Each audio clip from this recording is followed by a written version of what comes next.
canal Química Só Louca. Na sala de hoje é uma revisão de P1 do terceiro bimestre para o pessoal do sexto ano. Vamos começar então com as soluções insaturadas. Insaturada é quando existe pouco soluto no nosso solvente, certo? Saturado é quando ele atinge o limite, tá? Da quantidade de soluto que aquele líquido pode, então, solubilizar. E a supersaturada é quando a gente coloca a mais do que o líquido pode solubilizar. Então, ele vai solubilizar aquela quantidade e o resto vai se depositar no fundo, chamado de decantação. Diferença, então, de homo para heterogêneo. Soluções homogêneas é aquela que a olho nu visualizamos uma única fase, certo? E uma mistura heterogênea é aquela que a olho nu visualizamos no mínimo duas fases, como é o caso da água com gelo. A água com gelo, pessoal, ela é heterogênea. Depois, então, que ao degelo, ela fica homogênea, certo? Bom, águas subterrâneas são aquelas águas que ficam embaixo da terra. São aquelas que repõem a água dos nossos rios. Nosso rio, então, evapora, né, para o ciclo da água e essa água subterrânea repõe. E ainda alguns metros abaixo, nós temos o aquífero, que é uma reserva de água doce. As águas termais são aquelas águas próximas aos vulcões, certo? Que ela já aflora a superfície com a temperatura, né, vezes maior do que a normal. Água potável é aquela sem cheiro, sem cor e sem sabor. E também livre de bactérias, né, livre de micro-organismos. Então, se a gente tem dúvida da fonte da água, a gente pode filtrar e colocar gotinhas de cloro para consumir com segurança, tá bem?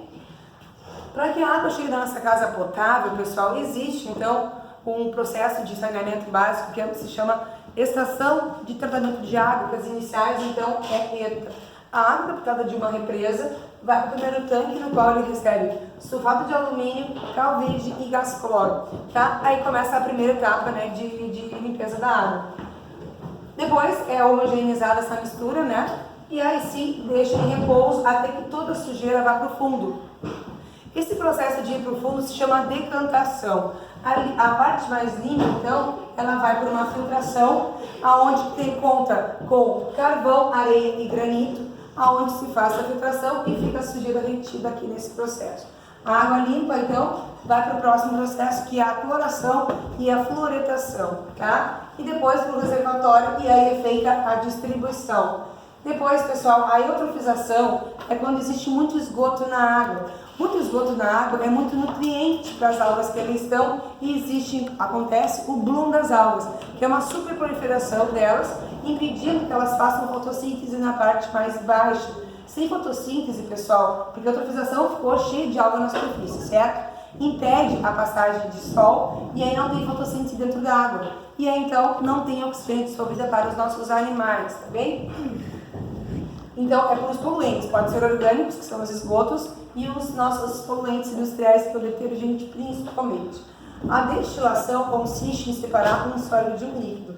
Nesse recipiente existe essa mistura de sólido com líquido, no qual a gente ferve e todo o líquido vai evaporar. Quando chega no condensador esse vapor, existe uma água, né, que vem pela mangueira, que fica resfriando, tá, essa região. O vapor, quando encontra uma região fria, ele condensa, então ele vira líquido. Aqui fica o líquido e aqui fica o sólido.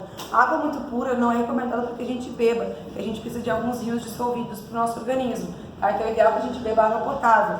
A água muito limpa, então a gente utiliza mais para análises laboratoriais, tudo bem?